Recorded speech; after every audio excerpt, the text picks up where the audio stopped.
What's the deal with credit? Where does credit come from? And who gets all this credit? Well, today we're going to answer all those burning questions and more as we dive deep into credit, credit scores, credit history, and why having good credit can save you thousands of dollars. Join me.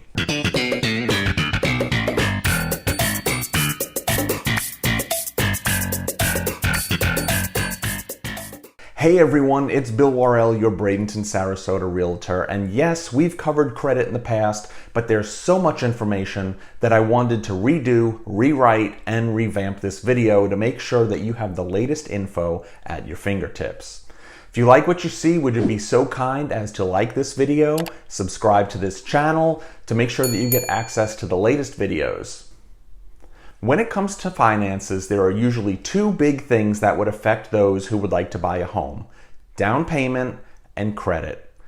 I often talk with individuals who would really like to buy a home, but just don't have their credit in a place where borrowing money is doable.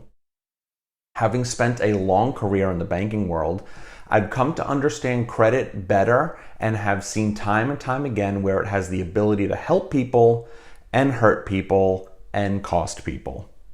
I've heard gurus like Dave Ramsey and Susie Orman advise others to buy things using cash, which sounds really great, and it is great advice. And while it might be great financial advice, the truth is the majority of us will never know what it's like to buy a home with cash. There are numerous credit reporting companies, each with their own algorithms as to how they determine your score.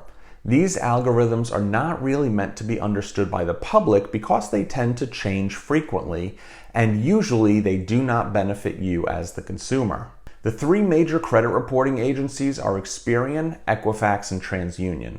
You may have heard of other scoring agencies like Dun & Bradstreet or FICO, but these are the big three. They are all very similar. However, there may be creditors that do not update or report to all three, which could mean that there are some inconsistencies.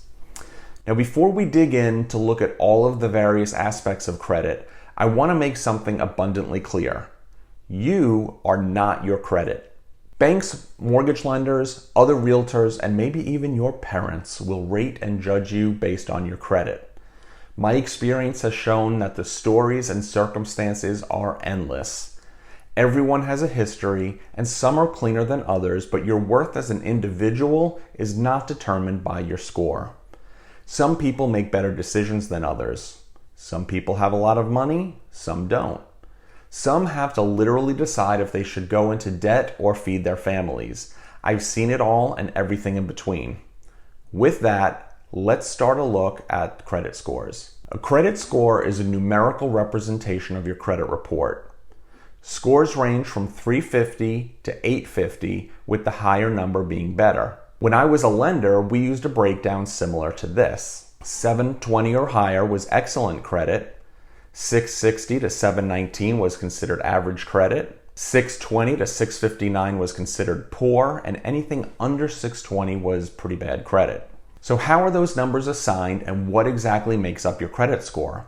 Let's take a look. 35% of your credit score is calculated based on your payment history.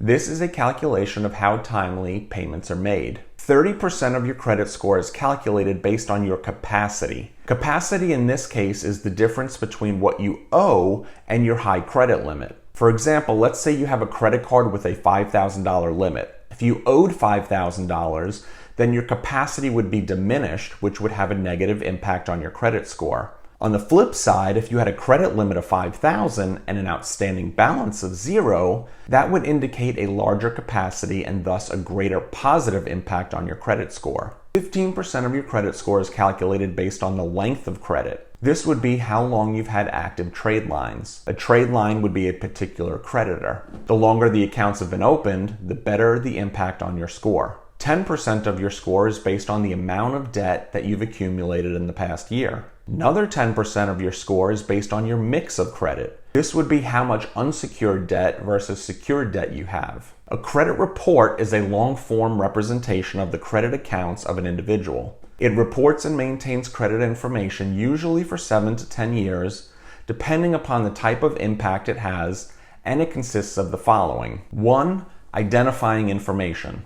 This would be your name, including previous names and maiden names, your address, your previous address, employer, social security number, and birth date. 2, trade lines, the name and account number of any creditor that has issued credit to you. Number 3, the type of account, installment loans, auto loans, mortgage loans, or credit lines. It would include the dates, and this is when an account was opened or closed. It would include the high credit amount, which would be the highest credit limit granted by a particular creditor. It would include the current balance, which is the balance outstanding at the time that the report was most recently updated. Late payment history, which would indicate a history of on-time payments or payments that are made 30, 60, or 90 plus days late. It would include credit inquiries, and this includes inquiries made by prospective creditors, which is what's called a hard inquiry, in addition to inquiries made by you, an existing creditor, or a marketing company, which are called soft inquiries. And 9, it would include public records and collections of bankruptcy, repossessions, and foreclosures. Those are pretty self-explanatory. So why does this all matter? Well, your credit history feeds into your credit score. Your credit score is used by lenders to determine what they call a risk rating, which helps them determine your risk level and your probability of repayment. A higher score usually means that everything is paid on time, you don't carry much of a balance, no bankruptcies, etc. Because of that, you're the type of customer the bank wants to get their hands on. And to lure you in, they'll offer the best rates and terms. If you have a low score, it most likely means that you're hitting your credit limit, maybe forgot to make a payment once or twice. You would be considered a higher risk for the bank, and because of that, the bank will have you pay more interest up front by offering higher rates and less favorable terms. That's if they lend to you at all. Now, that's probably not how the local banker down the street will explain it to you, but having worked in credit and lending for 20 plus years, this is exactly how they do it. You've probably seen advertising like this, or like this one. Let's look at how that trickles down. Let's look at a car loan with a lender I found online. In this scenario, we'll assume a $20,000 loan at 60 months, which is 5 years. Take just a minute to look this over.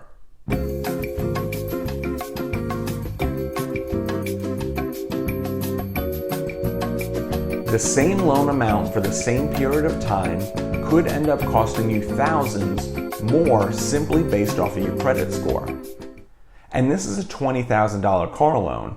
When you start using numbers like you would for a home, maybe 300, 400, 500, 600,000, it's crazy how much money you could be throwing away. So what if you already have a bad score? How can you improve it? Well, here are a few ideas. Number 1 is kind of obvious. We just went over what makes up your credit score, so go do those things. Pay down balances, make payments on time, don't overextend yourself, etc., etc. Number 2, download the Credit Karma app to check your score for free. It can also provide you with suggestions on how to increase your score. Number 3, visit annualcreditreport.com to get a free copy of your credit report from all 3 bureaus. You're entitled to 1 free report per bureau per year. This is the only site to get a free report that doesn't require a credit card or for you to purchase credit monitoring. Carefully research any credit monitoring company or individual who makes a claim to help you increase your score for a fee. There are some legitimate companies out there, but that industry is also known for having lots of scams.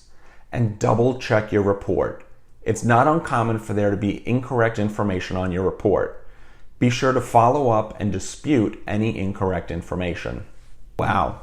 That was a lot of information, and I understand it isn't always riveting, edge of your seat kind of stuff, so thanks for hanging in there.